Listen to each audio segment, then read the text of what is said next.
Assalamualaikum warahmatullahi wabarakatuh. Salam olahraga, salam sejahtera untuk kita semua. Perkenalkan, nama saya Nur Mahfuzah Agustin sebagai dosen tetap Prodi Pendidikan Jasmani, Kesehatan dan Rekreasi Fakultas Keguruan dan Ilmu Pendidikan di Universitas Darul Ma'arif Indramayu. Pada kesempatan ini, izinkan saya untuk menjelaskan mata kuliah yang saya ampu, yaitu tentang mata kuliah pembelajaran bulu tangkis. Mata kuliah pembelajaran bulu tangkis merupakan mata kuliah prasyarat wajib yang dipelajari secara teori dan praktik oleh mahasiswa semester 5. Pada kesempatan ini, izinkan saya menjelaskan mata kuliah yang akan dipelajari oleh mahasiswa dan juga luaran yang akan didapatkan mereka setelah mengikuti perkuliahan pembelajaran bulu tangkis. Adapun pada mata kuliah pembelajaran bulu tangkis, mahasiswa akan mempelajari materi-materi tentang pembelajaran bulu tangkis. Yang pertama adalah mengetahui sejarah dan perkembangan bulu tangkis. Yang kedua adalah menerapkan teknik-teknik dasar secara tepat. Yang ketiga adalah memahami dan menerapkan peraturan permainan. Dan yang keempat adalah menganalisis strategi dan juga taktik permainan dalam bentuk praktik menggunakan model sport education.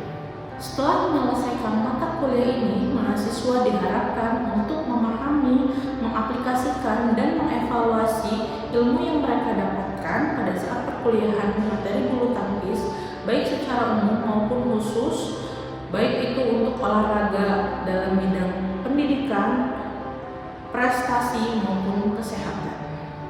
Selanjutnya, mengenai teknik dan metode yang saya gunakan pada saat saya mengampu mata kuliah pembelajaran bulu tangkis, yaitu menggunakan teknik DIA, Delivery Interaction Assessment. Yang pertama delivery, yaitu pada saat perkuliahan berlangsung, kita akan menggunakan sumber-sumber yang relevan, yaitu sumber buku. Buku yang pertama yaitu adalah buku yang telah saya susun sendiri, yang telah memiliki ISBN yang berjudul Permainan Bulu Tangkis untuk Pendidikan Tinggi, Implementasi Menggunakan Sport Education. Selanjutnya yang kedua adalah buku Pembinaan Bulu Tangkis Prestasi, yaitu dari Doni. Dan yang ketiga adalah mengenai olahraga bulu tangkis, yaitu dari Tri Hadi Karyanto. Selanjutnya yang kedua yaitu adalah interaksi. Interaksi yang digunakan pada saat pelaksanaan perkuliahan yaitu dengan menggunakan metode di dalam kelas maupun di luar kelas. Di dalam kelas kita membahas tentang perkuliahan dan juga topik-topik yang berkaitan dengan keolahragaan yang sedang hangat dibicarakan. Dan di luar kelas saya selalu menggunakan aplikasi yang dapat mengontrol mahasiswa dalam melaksanakan perkuliahan. Yang pertama adalah menggunakan aplikasi WhatsApp yang nantinya di sana itu tujuannya adalah untuk mendiskusikan berbagai masalah-masalah tentang pelaksanaan perkuliahan, baik masalah tugas maupun sharing tentang keolahragaan baik di Indonesia maupun di dunia. Dan selanjutnya untuk dapat mengontrol mahasiswa, saya juga menggunakan aplikasi Zoom untuk pelaksanaan evaluasi tentang pembelajaran bulu tangkis yang telah kita laksanakan dalam perkuliahan sebelumnya. Dan yang terakhir adalah assessment atau penilaian yang dilakukan untuk mengetahui bagaimana cara penilaian dalam mata kuliah pembelajaran bulu tangkis ini. Di awal perkuliahan saya telah melaksanakan kontrak bersama mahasiswa pada saat melaksanakan perkuliahan ini. Selanjutnya membahas tentang aturan perkuliahan dan membahas tentang penilaian yang telah saya buat, yang telah saya sepakati bersama mahasiswa. Yang pertama adalah tentang bobot kehadiran yaitu 10%, yang kedua adalah tentang tugas perkuliahan yang berbobot 40%, yang ketiga adalah UTS, ujian tengah semester, yaitu berbobot 20%, dan yang terakhir adalah UAS, ujian akhir semester, yang berbobot 30% dengan total penilaian yaitu 100%. Berikut adalah cuplikan pelaksanaan pembelajaran bulu tangkis. Assalamualaikum warahmatullahi wabarakatuh. Waalaikumsalam warahmatullahi wabarakatuh. Sehat semuanya? Sehat. Oke, sebelum kita memulai pembelajaran, saya akan mengabsen dulu ya. Aditya, hadir. Agung Pratama, Dastia, oke ya. Yang tidak hadir 5 orang, yang hadir semua. Oke, di sini kita akan mempelajari tentang pembelajaran bulu tangkis.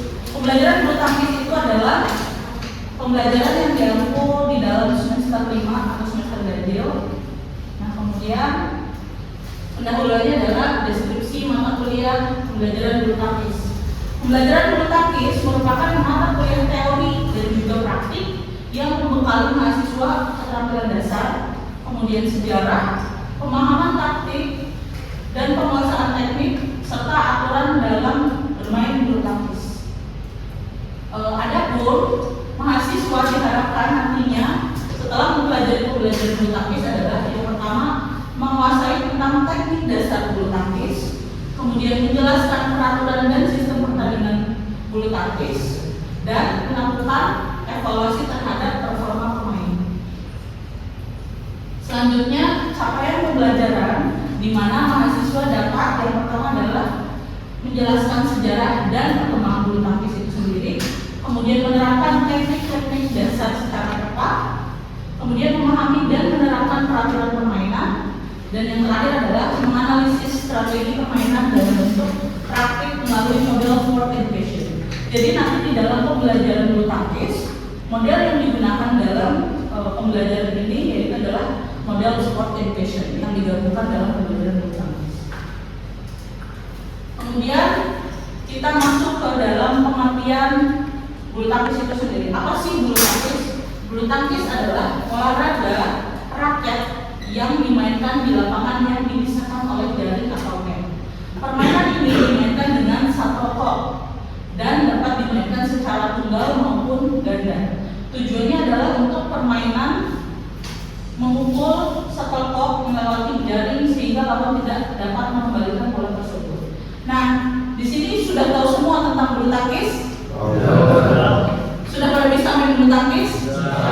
Atau ada di sini yang sebelumnya sudah menggeluti perbulu tangkisan?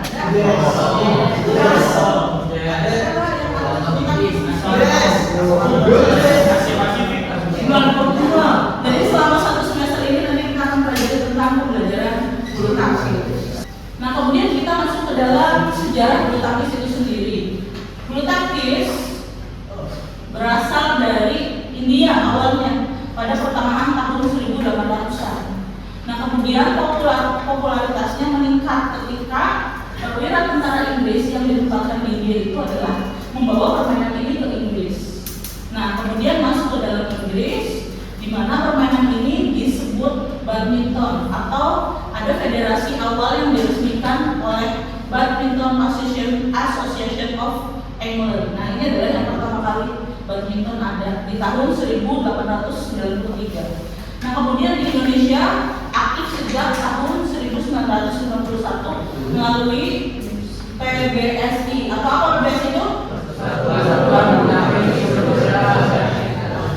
Nah, ini ya, di bawah naungan PBSI. Dan kemudian prestasi dunia ada beberapa kejuaraan yang sering dilaksanakan. Yang pertama adalah All England. All England itu merupakan kejuaraan yang paling tertua di dunia, jadi yang paling awal karena kan di sini mulainya di Inggris. Ya. Kemudian ada kejuaraan bergu, yaitu Thomas dan Uber Cup. Thomas itu biasanya untuk bergu putra dan Uber Cup itu untuk bergu putri. Ada juga Sudirman Cup, ya. Sudirman Cup juga itu untuk bergu, tapi itu campur antara tunggal, ganda, putra putri dan juga campuran. Dan yang terakhir ada Olimpiade. Olimpiade merupakan olahraga paling tingkatan tertinggi ya di antara multi event yang ada di dunia ini, dari mulai tingkatan PON kalau nasional ya, kemudian SEA Games, Asian Games, baru yang paling tertinggi adalah Olimpiade. Apa sih tujuan dalam perkuliahan pembelajaran bulu tangkis itu sendiri? Yang pertama adalah mengetahui dasar-dasar permainan bulu tangkis, kemudian mampu menerapkan teknik dasar bulu tangkis itu sendiri, dan juga memahami aturan dari permainannya, dan mampu mengembangkan strategi dan taktik bermain. Tentunya kita dalam pembelajaran bulu tangkis ini bukan hanya sekedar bisa bulu tangkis, tapi benar-benar mengetahui dasarnya itu seperti apa, kemudian bagaimana menerapkannya, memahami aturannya, dan juga sampai bisa mengembangkan strategi dan taktik ketika bermain. Karena di akhir juga nanti ada kompetisi yang akan dilaksanakan. Nah, kemudian kita masuk ke dalam teknik-teknik dasar di dalam bulu tangkis itu sendiri. Yang paling awal itu ada grip atau cara memegang raket ya. Jadi untuk bisa melaksanakan atau mempelajari bulu tangkis yang paling utama adalah kita harus bisa teknik dasar cara memegang raket yang benar. Kemudian yang kedua adalah footwork, karena selain daripada bulu tangkis itu menggunakan tangan, kaki pun harus gerak ya, dan disebut pola langkah. Jadi kita harus bisa melangkah sana dan kemari untuk mengejar serve. Kemudian yang ketiga ada service. Nah, service sendiri itu ada 3 bagian, pendek, panjang, dan juga bisa quick service. Nah, kemudian ada beberapa pukulan dasar yang mesti dikuasai. Yang pertama adalah lob, drop shot, smash, drive, dan netting. Nah, kemudian penjelasannya yang pertama ada di teknik dasar atau grip pegangan raket. Yang pertama adalah forehand grip, yaitu adalah untuk pukulan depan dan samping. Jadi biasanya dari sisi kanan yang terbuka. Nah, ini untuk yang forehand. Sedangkan kalau backhand itu adalah untuk pukulan belakang dan sisi lemah atau kebalikannya. Jadi mutar dari arah kiri ke depan. Nah, kemudian ilustrasi dan posisi jari-jarinya. Nah, jadi pegangan itu seperti yang paling dasar itu seperti orang bersalaman. Jadi megangnya itu di antara tengah-tengah grip raket ya. Nah, kemudian ada teknik dasar footwork atau gerakan kaki. Nah, ini juga penting ya. Karena kalau kita jago dalam sisi tangannya, tapi kalau kita tidak bisa mengikuti dalam segi footworknya atau gerakan kakinya, itu juga akan sulit ya. Yang pertama adalah prinsip dari gerakan kaki itu sendiri adalah harus cepat, kemudian efisien, dan juga seimbang. Dan kita mengetahui pola 6 arah, depan, belakang, samping, kanan, kiri, diagonal. Jadi satu sisi lapang itu ada berbagai arah yang mesti kalian kuasai. Jadi kemanapun seseorang akan pergi atau melewati kita harus bisa mengejarnya. Nah, kemudian ada pola latihan, yaitu shadow footwork, skipping, ladder drill. Nah, ini adalah salah satu cara untuk bisa melakukan gerakan kaki dalam pembelajaran bulu tangkis.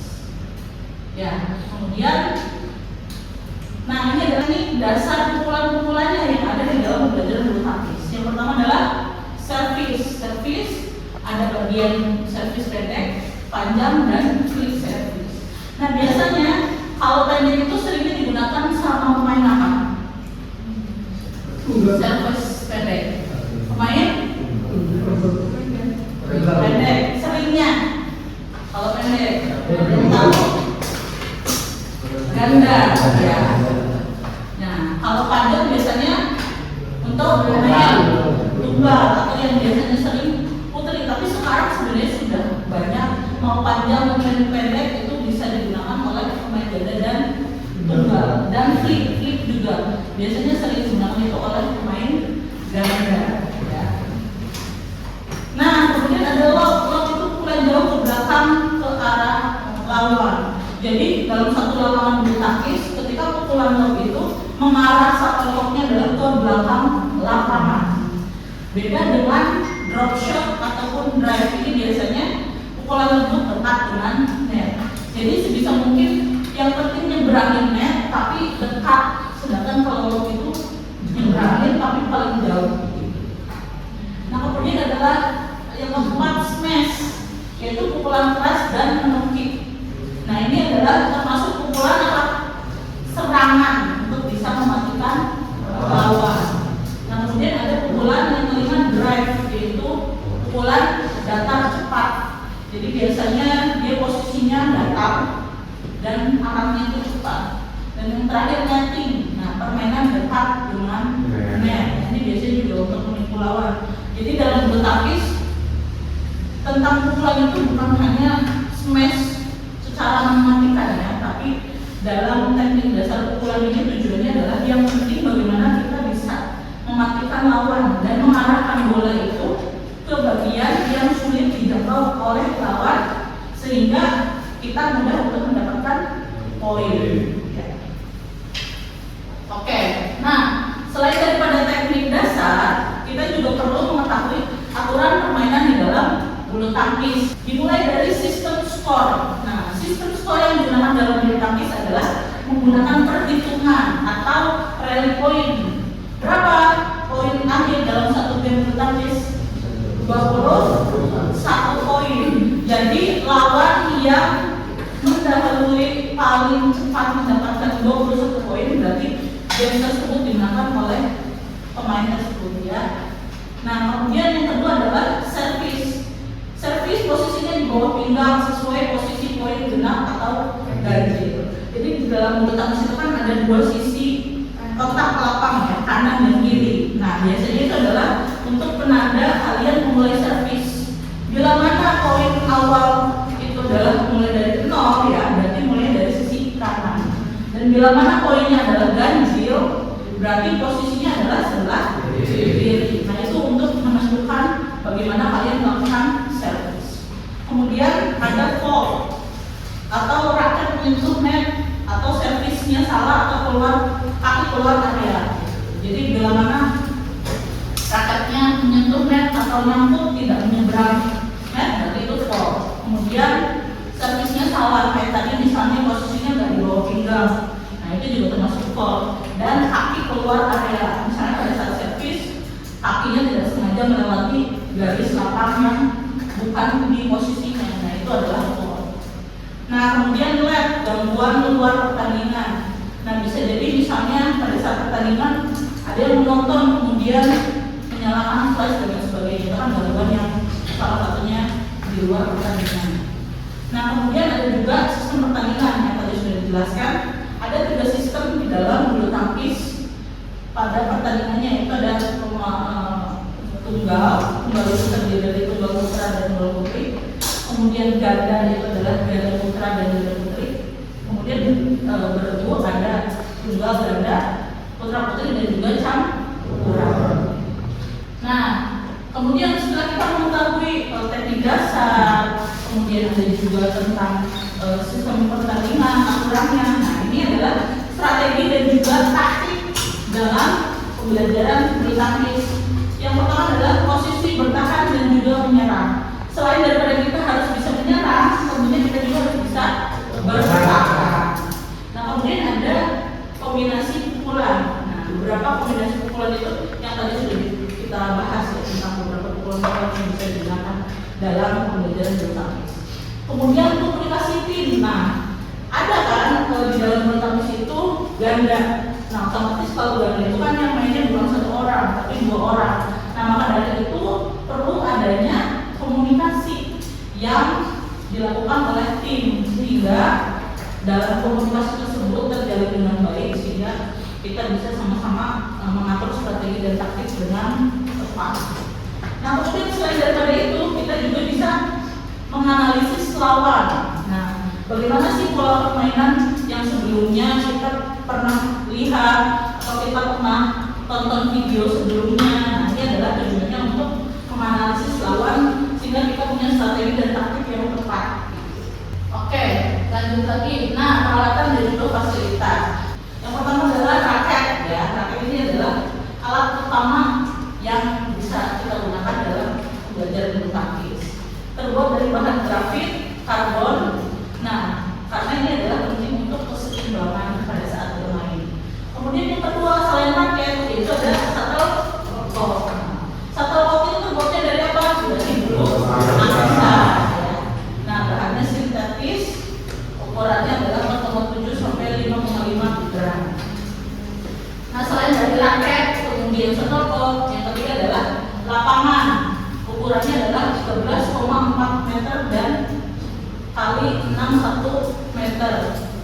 Untuk ganda dan tunggal tentunya ada garis yang berbeda yang perlu kalian pahami untuk in dan juga output.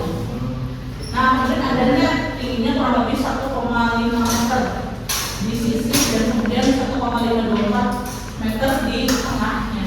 Jadi kurang lebih 1,5 itu saya segi tingginya netnya ya. Kurang lebih kalau dia 1,5. Ini ya, jadi perlu kalian pahami tentang peralatan dan juga fasilitas. Nah, kemudian setelah kita mempelajari tentang pembelajaran bulu tangkis, tentunya di akhir itu ada evaluasi pembelajaran. Nah, evaluasi pembelajaran itu sendiri nantinya ada tes teori secara tertulis, karena meskipun dominasinya nanti adalah tes praktek, nah tapi tes teori ini perlu kita lakukan juga, karena nantinya kita sebagai calon guru tentunya untuk bisa mengajarkan kepada siswa kita juga harus paham secara teori.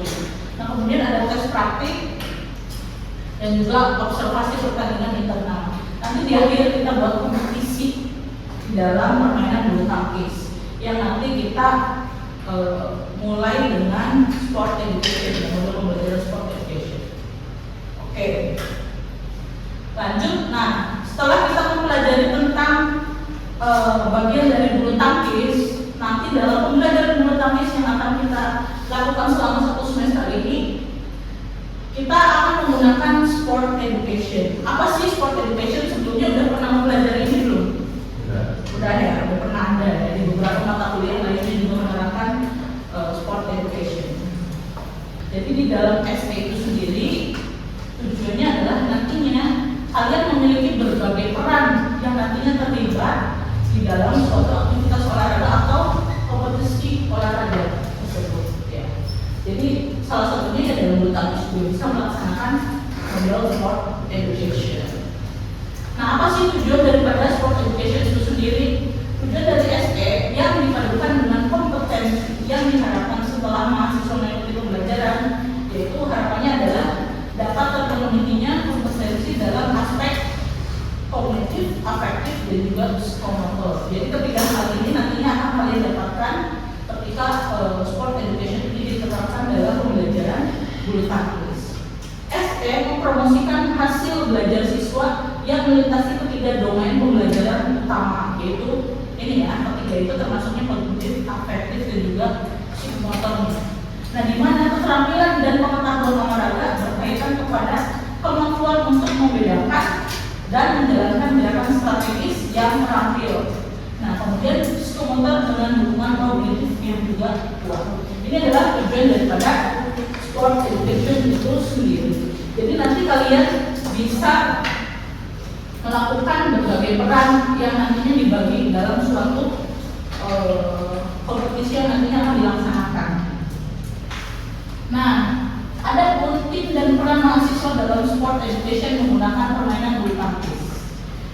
Dalam SE bulu tangkis yang telah dilakukan pada pertemuan pertama terkait dengan pemilihan tim yang disepakati dibentuk beberapa tim yang terlibat. Nah, jadi awal mula nanti kita setelah ini mempelajari tentang dasar dari pembelajaran bulu tangkis, kemudian dilakukan sebuah pertemuan yang nantinya adalah memilih tim, membagi suatu kelompok untuk dibuat suatu tim yang telah disepakati.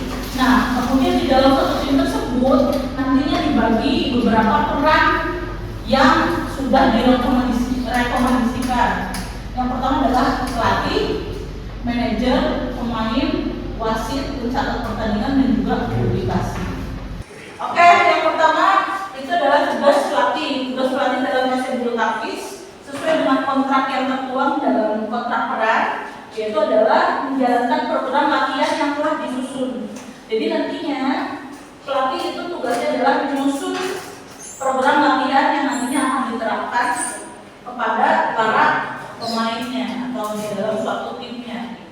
Kemudian yang kedua adalah manajer. Nah, manajer itu yang pertama adalah berhak memberi nama tim. Jadi setelah dibentuk tim, maka silakan kalian memilih nama tim apa yang ingin kalian gunakan dalam nanti untuk mata kuliah ini. Kemudian mengatur peralatan untuk latihan dan juga pertandingan tim, dan mengetahui apa, di mana, dan kapan mereka berlatih dan bertanding. Jadi manajer itu yang tugasnya adalah menyusun dan memperhatikan seluruh aspek yang berkaitan dengan tim tersebut ya. Jadi yang mengaturnya. Kemudian menyediakan seragam untuk pertandingan, membuat logo atau bendera tim, membuat profil tim. Nah, ini adalah tugasnya seorang manajer. Nah, yang ketiga adalah pemain. Biasanya pemain terdiri dari beberapa anggota ya, karena kan apalagi di dalam bulu tangkis ada pemain tunggal, ada pemain ganda gitu. Nanti disiapkan oleh manajer dan kepala. Tugas pemain secara garis besar terkait dengan mengikuti latihan dan pertandingan. Nah, ini ya, pemain tugasnya adalah mengikuti latihan dan pertandingan sesuai dengan instruksi dari pelatih yang dibantu oleh manajer. Jadi tugasnya ya latihan. Dengan latihan, tujuan akhirnya adalah mereka mengikuti pertandingannya. Jadi program latihan yang dibuat oleh pelatih itu nanti diberikan oleh pemain gitu, supaya dia bisa mengikuti latihan dan juga nanti untuk akhirnya adalah untuk bertanding. Yang keempat adalah wasit. Nah, tugas wasit secara garis besar terkait dengan pembuatan peraturan pertandingan. Jadi tadi terkait pembahasan peraturan pertandingan, nanti kalau yang bertugas sebagai wasit, kalian benar-benar memahami peraturan pertandingan dalam bulu tangkis itu seperti apa, gitu. Kemudian berkoordinasi dengan pencatat pertandingan. Nah, biasanya wasit itu kaitannya nanti sama pencatat pertandingan dalam pembuatan sistem pertandingan dan juga technical meeting. Nah, biasanya technical meeting ini yang menuju pertemuan akhir atau menuju pertandingan. Jadi sebelum adanya pertandingan dilakukan technical meeting. Nah, ini disiapkannya oleh wasit dan juga biasanya koordinasinya dengan pencatat pertandingan dan memimpin jalannya pertandingan selama kompetisi berlangsung. Jadi nanti sudah bersiap, wasit itu tidak masuk dalam tim manapun karena dia tugasnya adalah nanti sebagai pembuat peraturan pertandingan. Nah, kemudian yang kelima tadi ya, pencatat pertandingan. Tugas pencatat pertandingan secara garis besar adalah pembuatan lembar pertandingan, berkoordinasi dengan wasit dalam pembuatan sistem pertandingan dan technical meeting, serta mencatat secara detail setiap hasil pertandingannya. Dan yang terakhir adalah publikasi. Nah, biasanya yang suka berkaitan dengan konten, kemudian jurnalis. Nah, ini biasanya adalah publikasi. Dimana tugas publikasi secara besar layaknya seperti jurnalis, wartawan ataupun reporter selama tim berlatih dan bertanding dan mendokumentasikan semuanya dalam bentuk gambar dan video. Jadi setiap minggunya pasti akan ada berita tentang apa sih di dalam sebuah tim tersebut yang sudah dilaksanakan, latihannya seperti apa, kemudian ada kendala atau tidak. Nah, kemudian terakhir adalah penilaian sport education. SM memungkinkan untuk lebih melihat gambaran ke belakang dari hasil pembelajaran yang telah dilakukan. Karena SS tersendiri itu sudah terstruktur dari awal sampai akhir musimnya, sehingga SN dapat memastikan setiap mahasiswa belajar sesuai dengan peran yang mereka dapatkan sampai akhir musim pembelajaran. Nah, jadi ini ya penilaian sport education. Jadi nanti setiap perannya itu punya catatan tersendiri dalam segi penilaian gitu. Oke ya, selesai sampai di sini. Dari apa yang sudah saya jelaskan, ada yang mau ditanyakan? Sudah paham tentang pembelajaran bulu tangkis? Nanti tinggal kita eksekusi berarti ya. Demikianlah pembahasan serta cuplikan perkuliahan untuk mata kuliah pembelajaran bulu tangkis. Untuk itu saya ucapkan terima kasih yang telah menonton video saya. Mudah-mudahan bermanfaat untuk kita semua dan untuk kemajuan olahraga di Indonesia. Salam olahraga. Assalamualaikum warahmatullahi wabarakatuh.